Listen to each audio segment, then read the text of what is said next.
નમસ્કાર વિદ્યાર્થી મિત્રો, આજે આપણે એક દાખલો જોવાના છીએ. એ દાખલો છે ઉદાહરણ 3.4. બહુ મહત્વનો દાખલો છે અને આપણે લાસ્ટ લેક્ચરની અંદર જે મુક્ત પતન માટે ગતિના સમીકરણો સમજ્યા હતા એનો જ ઉપયોગ કરી અને આપણે આ દાખલો સોલ્વ કરવાનો છે. તો રકમની અંદર શું કહ્યું છે જરા ધ્યાનથી જુઓ. ઉદાહરણ 3.4. તો એક બહુમાળી મકાનના ટોચ પરથી એક દડાને શિરોલંબ ઉધ્વ દિશામાં 20 મીટર પ્રતિ સેકન્ડની ઝડપથી ફેંકવામાં આવે છે. શું કહ્યું છે કે એક બહુમાળી મકાનના ટોચ પરથી એક દડાને શિરોલંબ ઉધ્વ દિશામાં 20 મીટર પ્રતિ સેકન્ડની ઝડપથી ફેંકવામાં આવે છે. દડો જે બિંદુએથી ફેંકવામાં આવે છે તેની જમીનથી ઊંચાઈ કેટલી છે? 25 મીટર છે. તો પહેલો ક્વેશ્ચન, દડો કેટલી ઊંચાઈએ પહોંચશે? અને બીજો ક્વેશ્ચન, દડો જમીનને અથડાય તે પહેલો કેટલો સમય લાગશે? અને અહીંયા ગુરુત્વીય પ્રવેગ g બરાબર કેટલો લેવાનો? 10 મીટર પ્રતિ સેકન્ડનો સ્ક્વેર. ઓકે, હવે જરા સમજો કે શું કહ્યું છે કે એક બહુમાળી મકાનના ટોચ પરથી એક દડાને શિરોલંબ ઉધ્વ દિશામાં 20 મીટર પ્રતિ સેકન્ડની ઝડપથી ફેંકવામાં આવે છે. તો આપણે આને આકૃતિ દ્વારા થોડુંક સમજીએ. જરા ધ્યાન રાખજો. સમજી લો કે એક બહુમાળી મકાન આપણે આ રીતનું વિચારી લઈએ. ઓકે, આ રીતનું એક મકાન છે.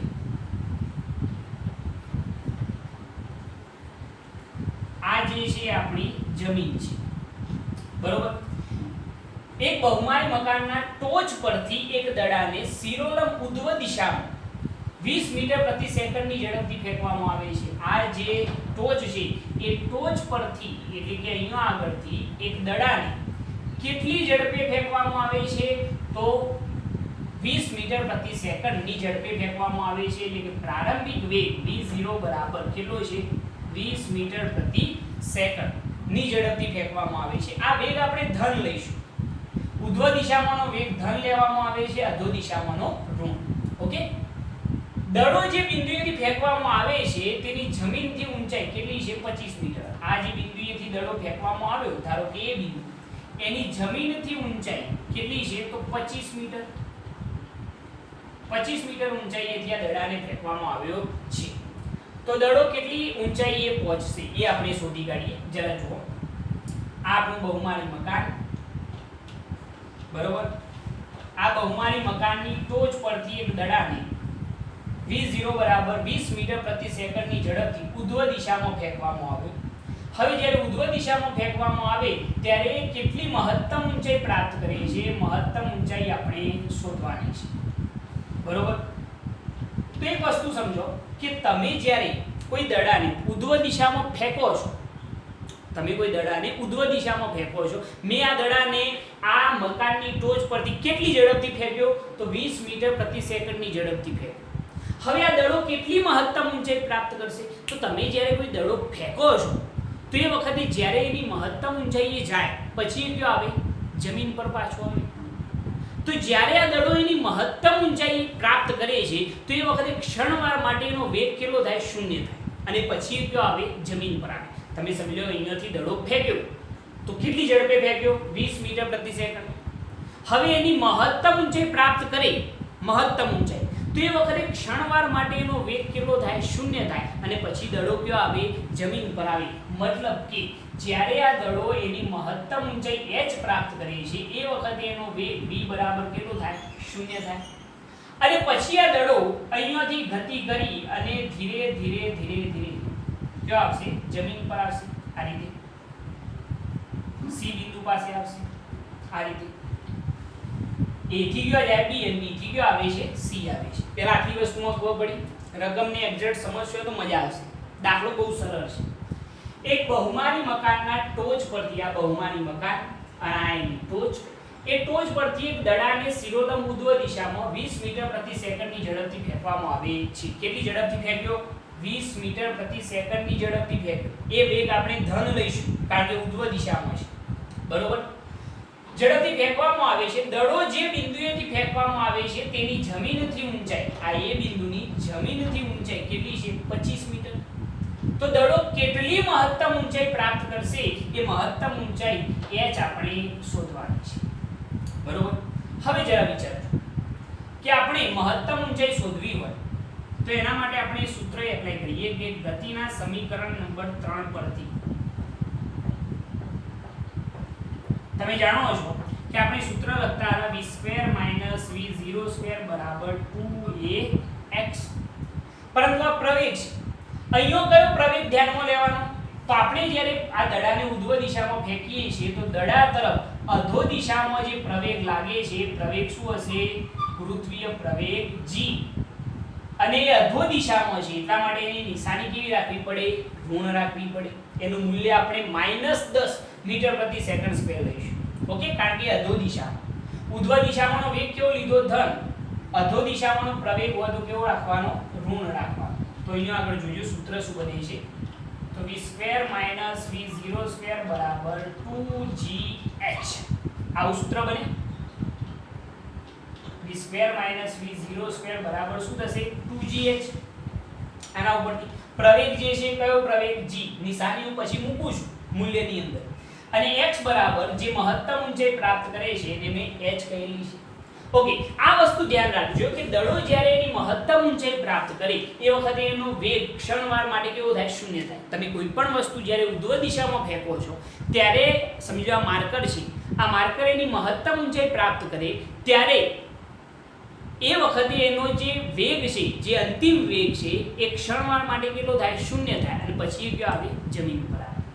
તો અંતિમ વેગ v બરાબર કેટલા થાય? 0. તો 0 નો સ્ક્વેર કેટલો થાય? 0 માઈનસ પ્રારંભિક વેગ કેટલો છે? 20. તો અહીંયા 20 નો શું થઈ જાય? સ્ક્વેર થઈ જાય. ધ્યાન રાખજો આ જે માઈનસ નિશાની છે એ સૂત્રની છે. વેગ તો કેવો છે? ધન છે ઉધ્વ દિશામાં. તો 20 નો સ્ક્વેર બરાબર 2. g બરાબર કેટલા? -10 ઇન્ટુ શું આવશે? h. ગુરુત્વીય પ્રવેગ કેવો રાખ્યો? મેં ઋણ રાખ્યો કારણ કે અધો દિશામાં છે. ઓકે, સાદુરૂપ આપીએ તો -20 નો વર્ગ કેટલો થાય? 400 is equal to -10 તો કેટલા થશે? 20h. બંને બાજુથી માઈનસ નિશાની દૂર તો કેટલા થઈ જાય? 400 is equal to 20h થઈ જાય. તો મહત્તમ ઊંચાઈ h બરાબર 400 ભાગ્યા કેટલા થઈ જાય? 20. તો h બરાબર કેટલા થઈ જશે? 20 મીટર. જો આ 20 મીટર જે છે એ શું છે? દડાએ પ્રાપ્ત કરે શું છે? મહત્તમ ઊંચાઈ. દડાએ પ્રાપ્ત કરેલી શું છે? આ મહત્તમ ઊંચાઈ. ખ્યાલ આવ્યાની અંદર? તો સિમ્પલ વસ્તુ કે આપણે જ્યારે આ દડાને ઉધ્વ દિશામાં ફેંકીએ છીએ તો એ વખતે એનો પ્રારંભિક વેગ કેટલો? 20 મીટર પ્રતિ સેકન્ડ. તો આ દડો કેટલી મહત્તમ ઊંચાઈ પ્રાપ્ત કરશે એ h આપણે શોધવાનું. તો જ્યારે કોઈ પણ પદાર્થ એની મહત્તમ ઊંચાઈ પ્રાપ્ત કરે તો એ વખતે એનો અંતિમ વેગ તો કેટલો થાય? શૂન્ય થાય. તો એના માટે ગતિના સમીકરણ નંબર 3 મુજબ લખીએ તો v2 v02 બરાબર શું થાય? 2gh.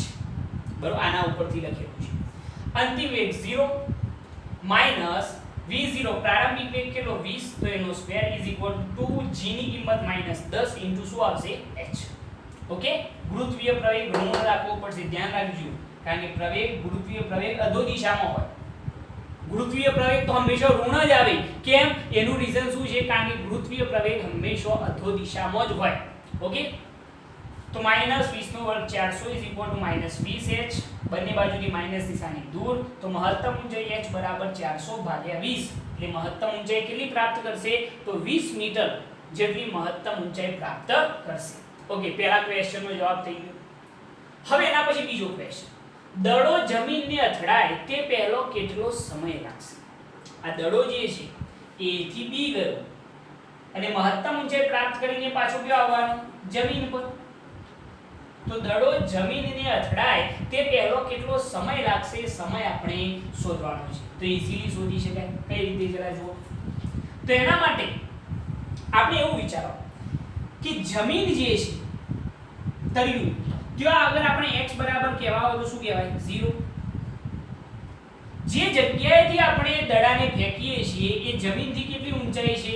25 મીટર ઊંચાઈએથી આપણે એને ફેંકીએ છીએ. તો આ એનું શું થઈ ગયું કહેવાય? પ્રારંભિક સ્થાન. અને પ્રારંભિક સ્થાન x0 બરાબર કેટલું કહેવાય? 25 મીટર. સમજો છો? આ અંતિમ સ્થાન થયું કારણ કે આપણે અહીંયાથી ફેંક્યું તો પ્રારંભિક સ્થાન કેટલું? 25 મીટર અંતરે જમીનથી. ઉપર ફેંક્યો a થી કયો ગયો? b અને b થી પાછો કયો આવે છે? c. એટલે કે જમીન પર, તો અંતિમ સ્થાન કેટલું થયું x બરાબર 0. તો એના માટે આપણે સમીકરણ યુઝ કરીએ, તમને યાદ હોય તો જ્યારે પ્રારંભિક સ્થાન આપેલું હોય તો એ વખતે સ્થાનાંતર x બરાબર આપણે સૂત્ર લખતા હતા x0 v0t + 1/2 at no square. યાદ આવ્યું? x બરાબર x0 v0t + 1/2 at સ્ક્વેર. ક્યારે? કે જ્યારે પ્રારંભિક સ્થાન આપેલું હોય ત્યારે. પ્રારંભિક સ્થાન અહીંયા કયું કહેવાય? કેટલી ઊંચાઈએ ફેંકીએ છીએ? 25 મીટર. તો એનું પ્રારંભિક સ્થાન ત્યાંથી મહત્તમ ઊંચાઈ પ્રાપ્ત કરી અને પાછો કયો આવે? જમીન પર. તો x બરાબર કેટલા થયા કહેવાય? 0. ઓકે, તો એના ઉપરથી જો ગુરુત્વીય પ્રવેગ માટે આ સૂત્ર લખીએ તો x બરાબર x0 v0t + 1/2 પ્રવેગ કયો રાખવાનો? ગુરુત્વીય પ્રવેગ, તો gt નો સ્ક્વેર. ઓકે, આટલી વસ્તુ ધ્યાનમાં રાખવાની. તો આ સૂત્ર થઈ ગયું અને આ સૂત્ર થિયરીની અંદર આપણે તમને સમજાવેલું છે. ઓકે, તો ચલો x જે છે એ અંતિમ સ્થાન a થી ગયો જાય b, b થી ગયો આવે c. તો c બરાબર તો અંતિમ સ્થાન કેટલું? 0. પ્રારંભિક સ્થાન જ્યાંથી આપણે દડાને ફેંકીએ છીએ કેટલી ઊંચાઈ પરથી ફેંક્યા? 25 મીટર. તો 25 મીટર પ્લસ v0 પ્રારંભિક વેગ કેટલો? 20 * t. પ્રારંભિક વેગ કેટલો? 20 * t પ્લસ 1/2 ગુરુત્વીય પ્રવેગ કેટલો? માઈનસ રાખવો પડશે, કારણ કે ગમે તે જગ્યાએ હોય પ્રવેગ તો હંમેશા કઈ દિશામાં હોય? અધો દિશામાં. એટલે ગુરુત્વીય પ્રવેગ કેટલો આવશે? માઈનસ. તો -10 * શું આવશે? t². ઓકે, g ની જગ્યાએ -10 લખેલા છે. હવે થોડુંક સાદું રૂપ આપી દો તો 2 × 5 10 થઈ ગયા. ઓકે, હવે ચલો આ જે પદો છે એ બધા ઉઠાઈને બરાબરની આ બાજુ, તો નિશાની છે 0 બરાબરની આ બાજુ એટલે 0 જ રહેશે. તો શું થાય જુઓ, આ બાજુ લાવો તો શું થઈ જાય? 5t² - 20t - 25 બરાબર કેટલા થઈ જાય? 0. ખ્યાલ આવે ને શું કર્યું? આ બધા પદો ઉઠાઈને બરાબરની આ બાજુ, તો નિશાની ચેન્જ, 0 બરાબરની આ બાજુ તો 0. ઓકે, હવે આની અંદરથી કોમન શું નીકળે? તો તમે કહેશો 5. 5 કોમન નીકળે તો અહીંયા શું વધ્યું? t² - અહીંયા શું વધશે? 4t - 5 બરાબર કેટલા? 0. 5 કોમન નીકળી ગયા. આ 5 બરાબરની આ બાજુ જોઈએ તો કેવા જોઈએ? 0 ના છેદમાં 0/5. જવાબ કેટલો? 0. તો અહીંયા સૂત્ર બનશે t² - 4t - 5 બરાબર કેટલા? 0. આવું એક સમીકરણ બનશે. હવે આ સમીકરણના અવયવ પાડવા પડશે. આના માટે તમારે 8મા ધોરણમાં જવું પડે, જે તમને આવડે જ છે ઓલરેડી. પ્રથમ પદનો સહગુણક કેટલો? 1. t² નો સહગુણક કેવો કેટલો કહેવાય? 1. અંતિમ પદ કેટલું? 5. તે બંનેનો ગુણાકાર કેટલો થયો? 5. 5 × 5. પ્રથમ પદનો સહગુણક 1 અને અંતિમ પદ 5, તો ગુણાકાર કેટલો? 5.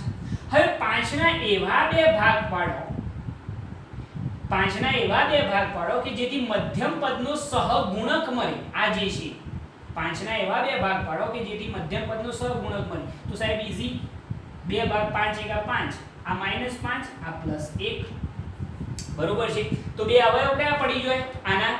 તો કયા અવયવ પડશે? તો t - 5 અને બીજો અવયવ આવશે t - 1. અથવા તો આપણે એમ પણ લખી શકીએ, કદાચ જો તમારે થોડુંક સ્ટેપ મોટું કરવું હોય તો બે ભાગ કયા પડે? -5 અને +1. તો જોજો t² એમના એમ. -4t ના બે ભાગ કેટલા આવશે? -5t + t. -5t + t -5 બરાબર કેટલા? 0. જાણો છો કે 8મા ધોરણમાં ભણતા શું કર્યું? પ્રથમ પદનો સહગુણક 1, અંતિમ પદ 5. તો 5 ના બે ભાગ કયા? -5 + 1. તો શું મળ્યા? જવાબ મધ્યમ પદનો સહગુણક. તો આપણે લખ્યું આના બે ભાગ કઈ રીતે લખ્યા? તો t² એમના આ બે ભાગ -5t + t શું થઈ જાય? 4t. -4t થઈ જાય ને, -5 બરાબર 0. ઓકે, હવે આપણે બે પદો બનાવી દઈએ. ચલો આની અંદરથી કોમન શું નીકળે? t. તો અહીંયા શું વધે? t - 5 પ્લસ આ બંનેમાંથી કોમન 1. તો અહીંયા શું વધે? t - 5 બરાબર કેટલા? 0. તો બે અવયવ કયા પડે? t - 5 બરાબર 0 અને બીજો અવયવ કયો આવશે? t + 1 બરાબર 0. હવે આ પદ તમે ડાયરેક્ટ પણ લખી શકો કે નહીં? તમને ખ્યાલ આવી ગયો કે 5 ના બે ભાગ કયા આવ્યા? -5 અને બીજો કયો આવ્યો? +1. તો t - 5 બરાબર 0 અથવા t + 1 બરાબર 0 એમ પણ ડાયરેક્ટ લખી શકાય, પરંતુ મેં આખી વસ્તુ તમને અહીંયા બતાવી છે. ઓકે, હવે t બરાબર કેટલા મળશે આપણને 5 સેકન્ડ, અથવા તો જવાબ t બરાબર શું આવશે -1 સેકન્ડ. પરંતુ તમે જાણો છો કે સમય કદાપી ઋણ હોય નહીં, જે શક્ય નથી. એટલે આ દડાને જમીન સુધી પહોંચતો કેટલો સમય લાગશે? 5 સેકન્ડ જેટલો સમય લાગશે. ઈઝી વસ્તુ, ઈઝીલી તમે આને ટેકલ કરી શકો. બીજા ક્વેશ્ચનનો જવાબ છે કે દડો જમીનને અથડાય તે પહેલો કેટલો સમય લાગશે. તો એના માટે આ વસ્તુ સમજવી છે કે દડાને આપણે કેટલી ઊંચાઈ પરથી ફેંક્યા? 25 મીટર. તો એનું પ્રારંભિક સ્થાન x0 બરાબર 25, એ a થી b જાય અને મહત્તમ ઊંચાઈ પ્રાપ્ત કરીને પાછો ક્યાં આવે? જમીન ઉપર. તો x બરાબર કેટલા થઈ ગયો? 0. તો એના માટે આ સૂત્ર બન્યું x બરાબર x0 + v0t + 1/2 gt². હવે અંતિમ સ્થાન x બરાબર 0, પ્રારંભિક સ્થાન કેટલું? 25 મીટર પ્લસ v0 કેટલા? 20 * t -1/2 g ની કિંમત 10 * t². 5 દુ 10 થઈ ગયા.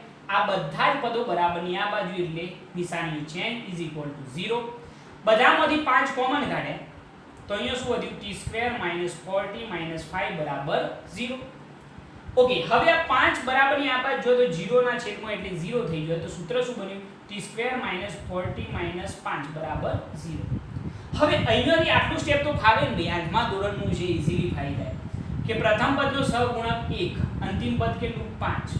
તો બંનેનો ગુણાકાર 5 * 5. 5 ના બે ભાગ એવા પાડો કે જેથી મધ્યમ પદનો સહગુણક મળે. શું મળે? મધ્યમ પદનો સહગુણક. તો 5 * 5. 5 -5 રાખે અને આ +1 કર્યા તો જવાબ શું થાય? -4. ઓકે, તો ડાયરેક્ટ પણ આ અવયવ લખી શકાય t - 5 બરાબર 0 અને t + 1 બરાબર 0. પરંતુ મેં આખું વિસ્તરણ બતાવ્યું છે, જરા જુઓ. t² એમના. હવે આના બે ભાગ કયા? -5t + 1t અથવા તો t -5 બરાબર 0. આ બંનેમાંથી t કોમન કાઢ્યા તો t - 5 વધ્યા, +1 અહીંયા કોમન કાઢ્યા તો અહીંયા t - 5 બરાબર 0. તો બે અવયવ કયા પડ્યા? t - 5 બરાબર 0 અને t + 1 બરાબર 0. તો t બરાબર શું મળે? 5 સેકન્ડ અથવા t બરાબર શું મળે? -1 સેકન્ડ. સમય કદાપી ઋણ હોય નહીં, એટલે આ તો સમય શક્ય જ નથી. તો દડાને જમીન સુધી પહોંચતો કેટલો સમય લાગશે? 5 સેકન્ડ જેટલો સમય લાગશે. ઓકે, તો આખી વસ્તુ ફટાફટ નોટ કરો. નોટ કરવાને. ઓકે, હવે એક બીજો દાખલો જોઈએ. તો એ દાખલો છે ઉદાહરણ 3.5. એની અંદર શું કહ્યું છે કે મુક્ત પતન પામતા પદાર્થની ગતિની ચર્ચા કરો, હવાના અવરોધને અવગણો. તો મુક્ત પતનની ગતિની જે ચર્ચા છે એ લાસ્ટ લેક્ચરની અંદર આપણે કરી ચૂક્યા છીએ, પરંતુ અહીંયા એક વાત ફરીથી સમજી લઈએ. તો અહીંયા આગળ મુક્ત પતન ક્યારે થયું કહેવાય? તો એના માટે મેં તમને સમજાવ્યું હતું કે કોઈ પદાર્થને પૃથ્વીની સપાટી પરથી અમુક ઊંચાઈએ લઈ ગયા બાદ જો મુક્ત કરવામાં આવે તો પદાર્થ ગુરુત્વીય પ્રવેગ સાથે અધો દિશામાં ગતિ કરે છે અને એને શું થયું કહેવાય? મુક્ત પતન. તો ધારો કે આ આપણી પૃથ્વી છે, કોઈ એક પદાર્થ છે જેને આપણે પૃથ્વીની સપાટીથી અમુક ઊંચાઈએ લઈ જઈએ. તો સમજી લો કે કોઈ એક પદાર્થને આપણે h જેટલી ઊંચાઈએ લઈ ગયા. કોઈ પદાર્થને પૃથ્વીની સપાટી પરથી અમુક ઊંચાઈએ લઈ ગયા પછી જો મુક્ત કરવામાં આવે તો આ પદાર્થ અધો દિશામાં ગુરુત્વીય પ્રવેગ સાથે શું કરે છે? ગતિ કરે છે. અધો દિશામાં કેવા પ્રવેગ સાથે? ગુરુત્વીય પ્રવેગ સાથે ગતિ કરે છે અને આને શું થયું કહેવાય? મુક્ત પતન થયું કહેવાય. હવે જરા સમજો.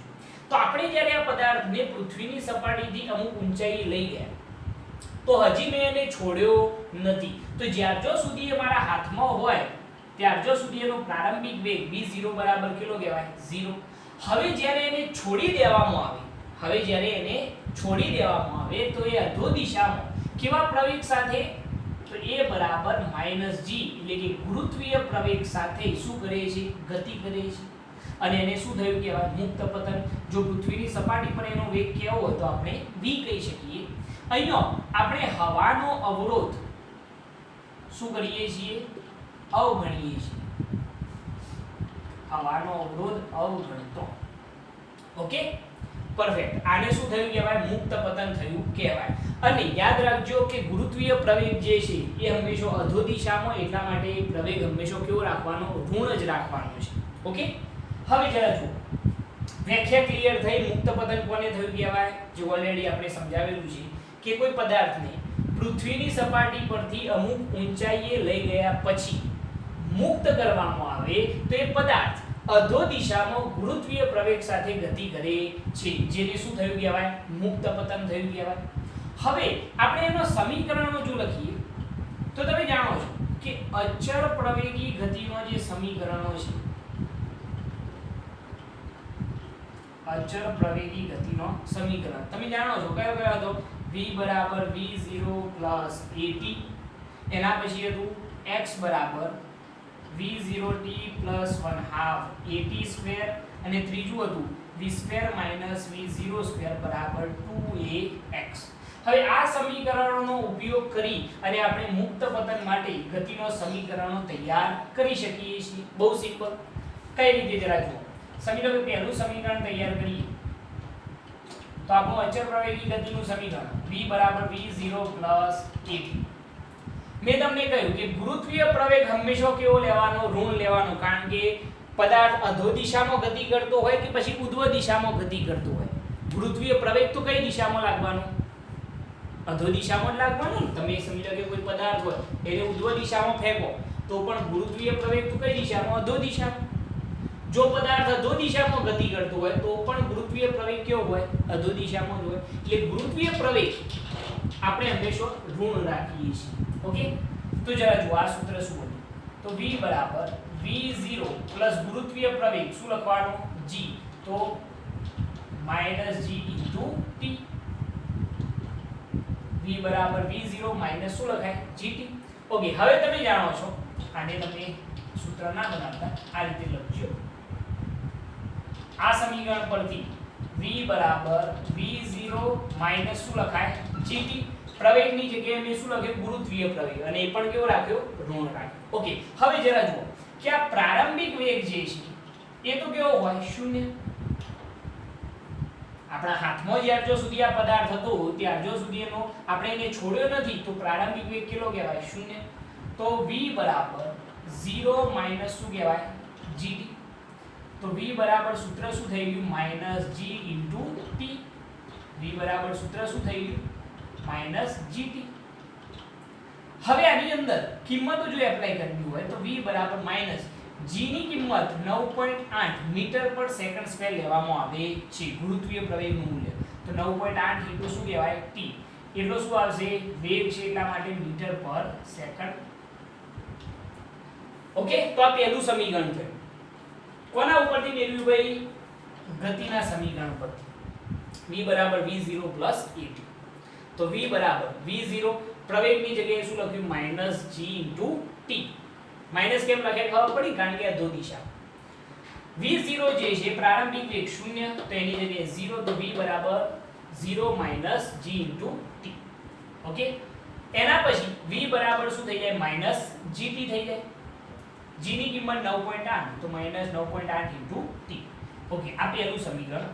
જો બીજું સમીકરણ આપણે સાબિત કરવું હોય તો બીજું સમીકરણ શું હતું? x બરાબર v0t પ્લસ 1/2 at સ્ક્વેર. તો આની અંદર જો કિંમત એપ્લાય કરીએ તો શું થાય? જુઓ, આપણે x ની જગ્યાએ y લખીએ મુક્ત પતન માટે. તો y બરાબર v0t માઈનસ 1/2 gt સ્ક્વેર. કે માઈનસ લખે ખબર પડી ને ભાઈ? કારણ કે ગુરુત્વીય પ્રવેગ અહીંયા શું આવશે? Minus g. તો એની જગ્યાએ માઈનસ g લખવાના, તો માઈનસ 1/2 gt સ્ક્વેર થઈ જાય. ઓકે, પ્રારંભિક વેગ જે છે એ તો કેટલો છે? 0. જો આ 0 હોય તો આખું પદ કેટલું થઈ ગયું? 0. તો y બરાબર માઈનસ 1/2 gt નો સ્ક્વેર થઈ જાય, કારણ કે આ પદ તો 0 થઈ ગયું. ઓકે, કારણ કે પ્રારંભિક વેગ 0 છે. તો અહીંયા આગળ જો કિંમતો એપ્લાય કરીએ તો y બરાબર આપણે અહીંયા ઉપર લખીએ y બરાબર માઈનસ 1/2. ચલો, g ની જગ્યાએ શું લખવાનું? 9.8 ઇન્ટુ શું આવશે? t square. જો 9.8 ભાગ્યા 2 કરશો તો તમને જવાબ મળશે 4.9 ઇન્ટુ શું આવે? t square. બરોબર, આ સમીકરણ બીજું બન્યું. એના પછી એક ત્રીજું સમીકરણ કયું હતું v square minus v0 square બરાબર 2ax. તો એના ઉપરથી લખીએ તો v square minus v0 square બરાબર a ની જગ્યાએ માઈનસ g તો માઈનસ 2gx અથવા તો y. બરોબર છે. ચલો પ્રારંભિક વેગ 0 તો એનો સ્ક્વેર પણ કેટલો થઈ જાય? 0 જ થઈ જાય. તો v સ્ક્વેર બરાબર શું થઈ જાય? -2gy. તો v સ્ક્વેર બરાબર -2 g ની જગ્યાએ 9.8 ઇન્ટુ શું થશે? y. તો v સ્ક્વેર બરાબર 9.8 ગુણ્યા 2 એટલે કેટલા થઈ જાય? 9 દુ 18 -19.6 ઇન્ટુ y. વેગનો સ્ક્વેર છે કે મીટર સ્ક્વેર પ્રતિ સેકન્ડ સ્ક્વેર. બરોબર છે. મે આ સ્થાનાંતર છે એટલા માટે એકમ મીટર. ઓકે, તો સિમ્પલી આ ત્રણેય સૂત્રો તમે ઈઝીલી સાબિત કરી શકો છો. તમારા માટે આ બહુ મોટી વાત નથી. એના માટે તમારે આ ત્રણ સમીકરણો યાદ રાખવાના રહેશે. બહુ આની અંદર કન્ફ્યુઝ થવાની જરૂર નથી. અને આની અંદર જસ્ટ ખાલી પ્રવેગ a ની જગ્યાએ શું લખવાનું? Minus g. બીજું કઈ છે નહીં. પહેલું જો v બરાબર v0 પ્લસ at. તો v બરાબર v0 a ની જગ્યાએ માઈનસ g તો માઈનસ gt. પ્રારંભિક વેગ 0 તો v બરાબર 0 માઈનસ gt તો v બરાબર માઈનસ gt. g ની કિંમત 9.8 ઇન્ટુ t સમીકરણ મળી ગયું. ઓકે, એના પછી બીજું x બરાબર v0t plus 1/2 at square. a ની જગ્યાએ માઈનસ g તો માઈનસ 1/2 gt સ્ક્વેર. આ તો 0 જ થઈ જાય, મગજમાં બેસી ગયો હવે તો, કારણ કે પ્રારંભિક વેગ 0 છે. તો y બરાબર -1/2 gt નો સ્ક્વેર. હવે ખાલી કિંમતો તો y બરાબર -1/2 g ની જગ્યાએ કેટલા? 9.8 ઇન્ટુ t સ્ક્વેર. 9.8 ભાગે 2 કરીએ તો -4.9 ઇન્ટુ t સ્ક્વેર. બીજું સમીકરણ. અને ત્રીજું સમીકરણ v square minus v0 square બરાબર 2ax. તો v square minus v0 square બરાબર માઈનસ કેમ થાય ખબર પડી? a ની જગ્યાએ માઈનસ g તો -2gy. પ્રારંભિક વેગ 0 તો આ તો ગયા તો v સ્ક્વેર બરાબર -2gy. તો v સ્ક્વેર બરાબર -2 g ની કિંમત 9.8 ઇન્ટુ y. 9.8 ગુણ્યા 2 કરીએ તો 19.6 પરંતુ કેવા? Minus into y metre square પ્રતિ સેકન્ડ સ્ક્વેર. ઓકે, તો આ ત્રણેય સમીકરણો તમે આ રીતે બનાવી શકો છો. મેઈન આ વસ્તુ છે. આટલું આવડતું હશે તો બાકીની બધી વસ્તુ ઈઝીલી થાય. ઓકે, બહુ એટલું બધું ઇમ્પોર્ટન્ટ પણ નથી આ, પરંતુ દાખલો આપ્યો છે તો આપણે સમજાવી દઈએ. નહીં તો ઓલરેડી આપણે મુક્ત પતન તમને સમજાવી ચૂક્યા છીએ. અહીંયા એ વસ્તુ ધ્યાન રાખજો કે જસ્ટ ખાલી ગુરુત્વીય પ્રવેગની નિશાની જ અહીંયા ઋણ લીધેલી છે, બાકી બધી વસ્તુની કોઈ પણ જાતની નિશાની ધ્યાનમાં લીધેલી નથી. ઓકે, હવે એના આલેખો જે છે એ આલેખો જરા સમજાવી દો. જો ગુરુત્વીય પ્રવેગ વિરુદ્ધ સમયનો આલેખ દોરવામાં આવે, ગુરુત્વીય પ્રવેગ જેનો એકમ મીટર પર સેકન્ડ સ્ક્વેર થાય તો એનો આલેખ બિલકુલ કેવો આવે? સુરેખા. કારણ કે ગમે તેવી ગતિ હોય તો એની અંદર પ્રવેગ જે છે એનું મૂલ્ય બદલાશે નહીં. એ કેટલું આવશે? -9.8 મીટર પર સેકન્ડ નો સ્ક્વેર. પ્રવેગ જો સમય સાથે કેવો? અચળ છે. કેવું છે? સમય સાથે અચળ છે. એના પછી બીજો આલેખ, આ આલેખો પણ આપણે સમજી ચૂક્યા છીએ. વેગ વિરુદ્ધ t નો આલેખ, તો એ આલેખ કેવો મળે? સુરેખા મળે. બરોબર. અને ત્રીજો આલેખ હતો સ્થાન વિરુદ્ધ સમયનો આલેખ. એ આલેખ આપણને કેવો મળે છે? કર્વ આકારનો મળે છે.